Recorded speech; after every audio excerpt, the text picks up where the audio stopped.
어디부터 먼저? 어디부터 드시는 게 좋을까요?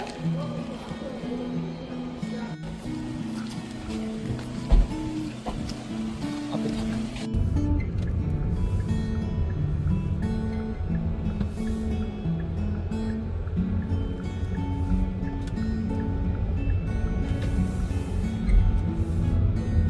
여기는 부천에 이제 구시가지.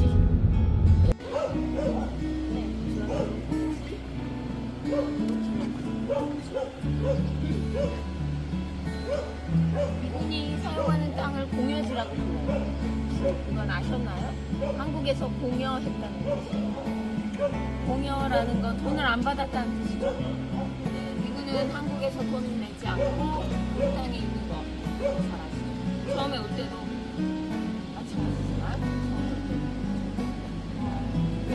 부천은 처음부터 미군 옛날부터 이게 아니고 사실 미군은 일제가 끝나고 나서부터 해방 이후부터 거의 점령군으로 들어와 있었잖아요. 근데 부천은 상관없던 곳이.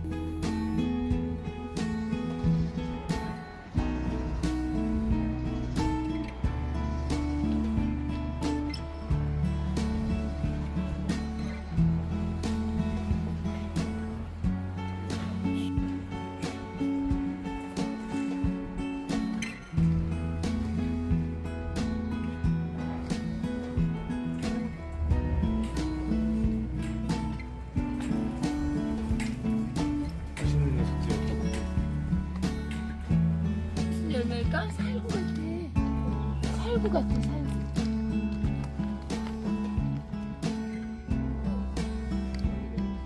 네, 여기가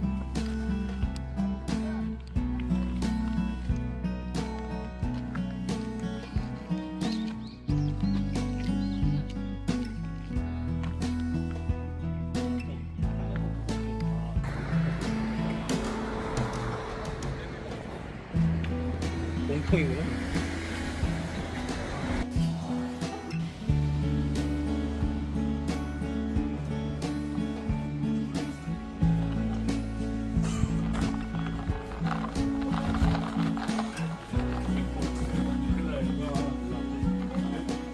차에서 경찰 호자리 보면 나는 제주에 살아 지금. 들이 갖다 묻던 곳이에요. 무료로 마무리 공동묘지처럼 그렇게 묻던 곳인데 이게 유명해지고 뭐 이렇게 된 이유는 여기에 있는 무의 70% 정도가 무연고예요.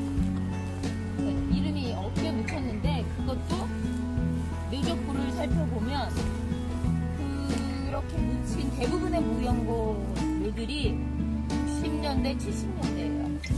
그리고 기지촌 여성이 정말 많이 있는 거죠, 실제로. 그래서 전국적으로 이렇게 기지촌 여성들이 무연고로 묘지에 묻혀 있는 묘지가 별로 그렇게 많지 않아요. 기지촌마다는 다 묘지가 당연히 있겠지만 있고, 여기는 거의 그냥 무료로 묻는 곳이니까 기지촌에서 돌아가시거나 뭐 우리가 상상할 수 있는 미군 폭행에 의해서 돌아가시거나 뭐 자살을 하시거나 약물 중독도 많았을 거고 술 때문에 많이 그런 분들이 많이 있으셨겠죠?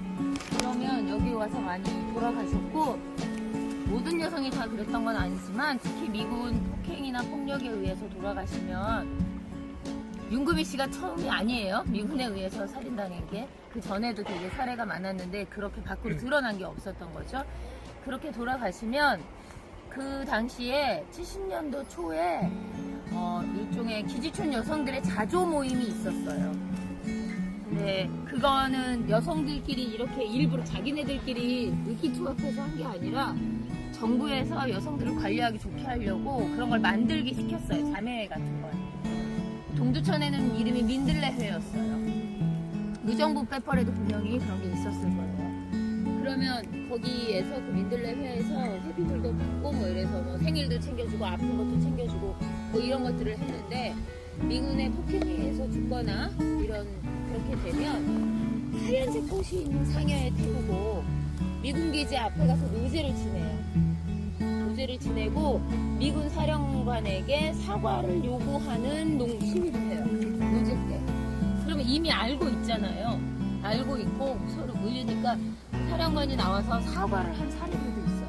그리고 그렇게 장례식 하면은 그러니까 이제 얼마 돈 챙겨서 봉투에 넣어주고 사실은 말도 안 되는 거죠. 그렇게 하는 건 문제가 생겼을 때는 해야 되는데 뭐 그렇게 해서 노제를 지내고 이따 우리가 건너가게 될 상태교가 있는데 그 상태교 쪽까지 그 상여를 메고 마을 사람들하고 같이 논 다음에 이 가까운 상태교 넘어서 오면 이제 기지촌 여성들끼리 그 무덤에 와서 묻고 이렇게 가고 했다 이렇게 말씀들이 많아요. 옛날 신문을 모아놓는 뉴스 라이브러리 같은 데 있잖아요. 그러면 그 상여와 관련된 기사가 나온 것도 있어요. 그렇게 해서 와서 묻고 그랬다. 라는데 말한 것처럼 이렇게 원래 기지촌 여성들이 오는 입구는 이쪽이 아니고요. 저쪽 반대편에 있어요. 그래서 거기서부터 이렇게 올라와서 했다. 그렇게 말들을 많이 하고요. 또 하나는 제가 이제 전에 아카이빙 하다가 계속 더 해야지 하면서 뭐 일이 생기고 못해서 이렇게 못하신 분이 있거든요. 처음에 잠깐 이렇게 시작해서 뭐 이렇게 하다가 그분이 이발관을 운영을 하셨는데 72년인가 동두천에 들어와서 이발관을 시작을 하신 거예요. 이발관을 하셨는데 여기 그분도 여기 상태동 이 동네가 상태동이거든요. 상태동에서 이발관을 하시는데 그 동네에 기지촌 여성들이 정말 많이 살았어요. 그러니까 보선동이 있으면 보선동에만 사는 게 아니라 부근에 살잖아요. 그래서 여기 집값도 싸고 그러니까 많이 살았거든요. 그러면 아저씨가 나중에 기지촌 여성들이 너무 많이 죽고 막 사고도 너무 많고 이러니까 그런 염하고 막 이런 비용이 너무 많이 드는 거예요. 그런 게. 그래서 그 이발관 아저씨가 아예 그걸 배운 거예요. 그래서 80년대부터 자기가 1000명도 넘게 그 염을 하고 어제까지 가서 화장을 하고 여자 묻기도 하고 뿌리기도 하고 했다. 이렇게 말씀하시는 거예요. 그러니까 얼마나 많은 여성들이 그 당시에 정말 이렇게 아무도 모르게 사라졌는지 알 수 있죠. 여기는 조영동대 왜 이름이 없이 붙여요? 라고 물어보시기도 하거든요. 당신 이름이 붙어 있었는데 근데 정말 그 당시에 나이가 많으신 분들도 있지만 10대 중반부터 돈 벌려고 이런 일을 많이 시작했단 말이에요. 그러니까 돈 벌려고라는 말이 잘못 들으면 이상할 수 있어요. 정말 가난했던 시절이잖아요. 그러니까 50년대, 60년대 너무 가난했던 시절이라 그러니까 대부분의 사람들은 돈 벌러 서울을 가거나 대도시로 왔을 거라고요. 근데 돈 많이 벌게 해줬다. 해주겠다는 걸로 그렇게 나왔는데 그날 밤에 이분이 되어버리는 거죠. 막 이런 사례들이 너무 많았어요. 근데 이제 어리잖아요. 그럼 주민등록증이 없잖아요. 이미 우리나라 65년도에 윤락행위 방지법이 있었어요. 근데 못하는 법이 박정희 때 이미 만들었어요. 딱 외국인 가는 이렇게 기지촌 그 다음에 일본 사람들 많이 오는 그 워커힐이나 이쪽 이런 데만 허용해 주는 거예요. 근데 여기도 당연히 그렇죠. 그런데 그래도 15살, 20살 이렇게 애기 있고는 안 되니까 주민등록증을 엄청 가짜로 만들었겠죠. 그리고 또 하나는 내 본명을 알리고 싶지 않았던 것도 많았겠죠. 그리고 또 불릴 때 한국 이름으로 불리지 않았었죠. 아까 말했잖아요. 저희 집에서 살았다고 우리 집에 살던 언니 이름이 수지나 로즈나 데이지 그러니까 나는 다른 이름으로 기억을 못해. 본명을 모르죠. 이제 그렇게 돼서 결국에 이름 없이 또 묻히고 이름 없이 살다가 자기 이름 갖고 아닌 이름으로 살다가 묻히고 그런 여성들이 그렇게 많아서 지금 이장 공고를 낸지 이제 저렇게 2020년부터 됐잖아요. 지금도 이제 하고 있는 중이고 이장을 하고 있어요. 그래서 이 올해 하반기가 되면 여기를 공원으로 바꾸는 사업을 하기 때문에 설계 용역에 들어갈 거래요. 그러면은 이제 여기 이장에서 하신 정말 많은 분들을 다 파서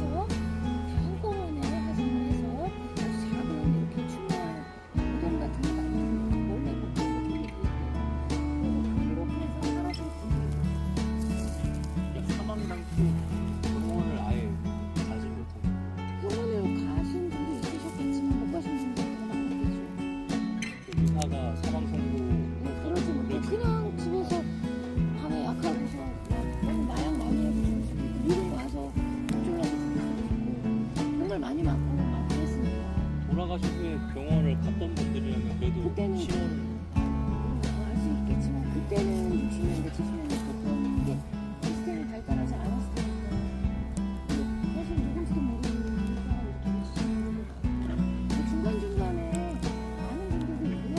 이름이 없는데도 가족이 찾아와서 가족이 찾아오시는 분들도 있어요. 가끔 있어요. 대부분의 것들은 다. 그리고 지금 현재 통장에 있는 게 800 몇 개를 찾았어요. 그러니까 지금 뇌족배에는 총 50기 정도가 있다라고 되어 있는데 실제 어르신들 말로는 2,000개도 넘을 것 같아요. 그리고 좀 심하게 말하시는 분들이 있는데 더 묻을 데가 저희가 이렇게 서 있는데도 좀 묻으면 몇 개 있었을 거예요. 더 묻을 데 없어서 이렇게 세워져도 묻었다.